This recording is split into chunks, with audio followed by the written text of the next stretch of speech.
Hej, her er det Martin Melcher fra fullcarbonwheels.com.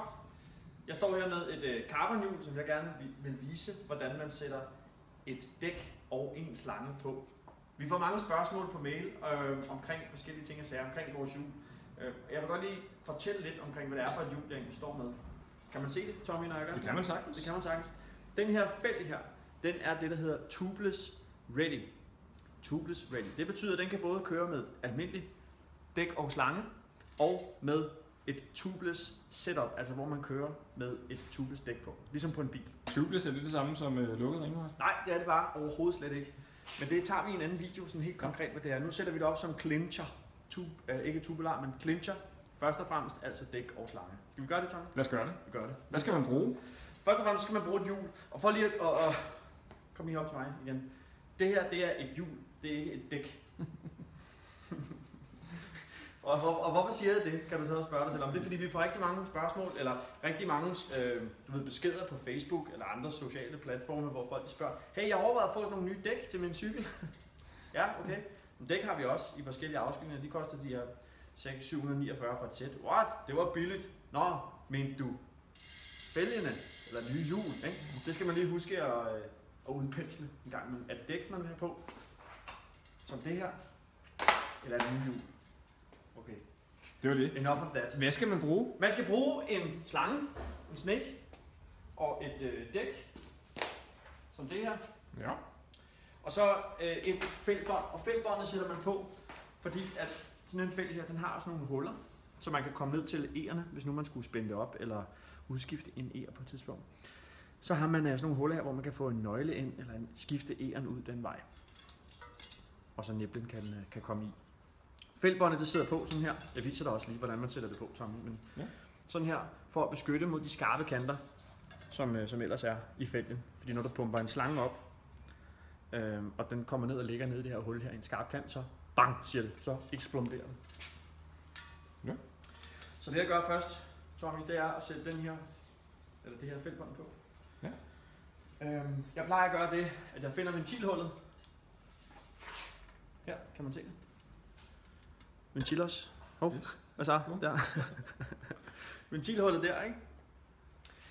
Og så har man et hul på fælgbåndet her, som ligesom matcher. Det er smart. Så skal man så sørge for, at fælgbåndet det sidder lige og rigtigt. Jeg plejer at gøre det, at man lige tager slangen og kommer ned lige her, fordi så bliver fælgbåndet holdt på plads. Og så er det sådan set bare at krænge det på. Og det er faktisk overhovedet slet ikke svært, Tom. Nej, det er nemt. Det er faktisk super nemt. Så tager man bare lige fat sådan her.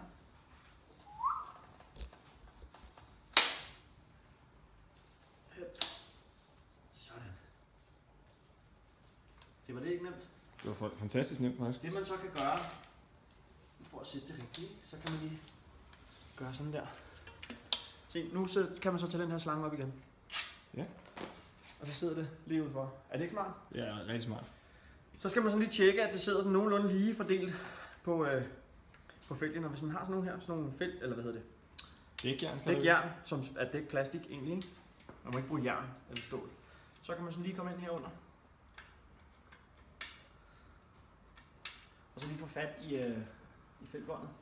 Hvis ikke det sidder helt lige, så kan man rette det til de steder, hvor der er behov for det. Og det her, det sidder faktisk overraskende lige fra start af. Man skulle næsten tro, at Martin han havde prøvet det før, så. Ja. Okay. Så nu er der fælgbånd på. Dejligt. Det vi så vil nu, det er, at vi vil komme dækket på. Ikke? Ikke? Det skal så vende i den rigtige retning i forhold til, hvad vej hjulet kører. Det her hjul, det sidder, det er jo baghjulet, så det kører jo ikke i den retning der. Så skal man lige finde ud af på dækket her. Har det en rotation retning? Kom lige herover, Tommy. Kan man godt se på dækket der står rotation? Det kan man måske se. Men det gør der i hvert fald. Det gør det. Ja. Ikke? Ja. Det er rotationsretningen på dækket. Der er det ret vigtigt, at man sætter det i samme retning, som hjulet skal dreje. Ikke? Så det er jo så sådan her. Nu har jeg lige ladet dækket hænge sådan kanten der. Og så handler det om lige at få det hoppet på plads her. Så det var nemt. Den røg jo rigtig fint på plads. Ja. Okay. Så er det på den ene side hele vejen rundt der nu? Den ene side hele vejen rundt. Kan du vende den? Ah, det er smart. Ikke? Jo. Sådan der. Jeg kan så godt lide, fordi nu har vi vores logo, Full Carbon der, ikke? At man lige sådan matcher med logoet på dækket. Ja. Det er sådan lidt Men det her er det nemme. Desværre kommer jo tit nu, at der er nogen, der har problemer med at synes, det er svært at få dækket på nu. Ja, men først så skal vi lige have slangen. Det er en god idé. Okay. En lille bit smule luft i. Luft i slangen. Den propper man så ned i den ventilos her. Sådan der. Så plejer jeg at gøre det, at jeg starter modsat ventilen. Så det vil sige, at jeg gør sådan her, går lige lidt ned i knæ. En lille squat. Holder fast med i hjulet her. Så popper jeg stille og roligt dækket på. Og hvis man er rigtig sej, så kan man egentlig gøre det med fingrene, så behøver man slet ikke dækjern. Det vigtige er, at man lægger slangen godt ind i dækket. Og noget med dig, noget med sådan en tubeless felt, at den jo er lidt dybere på midten, ikke? Jo. Og derfor så er det en rigtig god idé, når man gør det her med en tubeless felt, at man sådan får dækket ind i midten på den modsatte side. Altså sådan så i stedet for at den sidder helt skævt, at den så sidder jævnt fordelt. Sådan der. Hele vejen rundt, fordi så er det nemmere at krænge på. Yes. Så er der ligesom mere at give af, ikke? Stille og roligt, så vrider man dækket på plads her.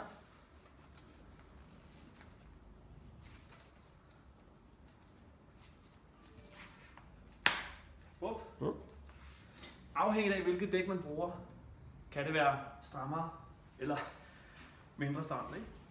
Så synes jeg, det er en rigtig god idé, at man lige gør sådan her med ventilen. Og lige får den poppet ordentligt op i dækket her. Så fordeler man det altså lige sådan rundt. Det var nemt, ikke? Det var nemt, jo. Så pumper vi det op, og det her, fordi det er en tubeless felt, det kommer med nogle lyde, fordi at dækket det sådan lige hopper på plads i den der sådan lille kant, der var, fordi det netop var en tubeless felt, ikke? Jo. Så man skal ikke blive bange, når dækket det står og siger duing! Det er simpelthen fordi, at dækket det hopper på plads. Og nu pumper vi det godt, Tommy. Der var den første lyd, ikke? Nu pumper vi det op til 7,5 bar, cirka. Og en lyd mere. Flere lyde. Og det er altså ikke farligt, det er simpelthen bare dækket, der hopper på plads.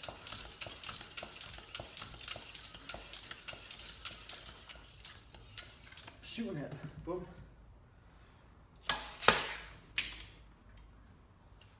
Så er det dæk jo klar til kamp. Faktisk, og det er hoppet helt fint på plads. Hele vejen rundt. Ja. Sådan. Bum. Men det vi også ville vise, Tommy, det var, når man tager det af igen, ikke? Jo, fordi at der er jo også lidt specielt ved, at det er tubeless, så dækket sidder faktisk fast, selvom man har taget luften ud. Lige nøjagtigt. Og til at starte med, vi leger lige ved at få en punktering, ikke? Jo.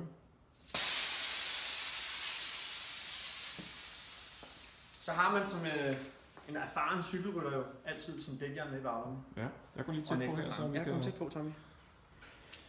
Dem kommer vi lige ned i lommen her. Så det I vil se her nu, at dækket er jo sådan set hoppet på plads oppe i feltkanten her. Så man kan faktisk ikke komme ned i her? Nej, man er sådan nødt til lige at gøre sådan her. Bum. Sådan. Og så hopper den ud af den kant der. Og det gør man lige hele vejen rundt.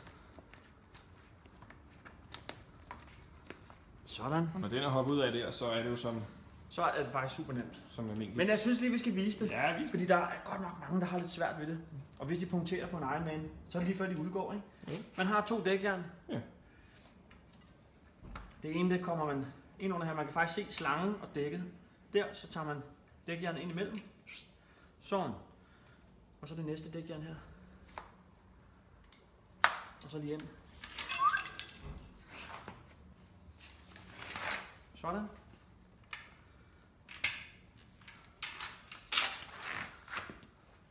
Perfekt. Hold nu op. Og det her, det er jo en 40 mm felt, men det er jo præcis samme procedure, om du bruger 40, 50, 60 eller 90. Ja, man kan så sige, at det vil være sværere at få dækjernet til at sidde sådan der, når man skulle have dækket af på en 90 mm felt. Ikke? Det er klart. Men så tager man bare 2 dækjern ind på samme tid og gør sådan der, og så er det fuldstændig det samme.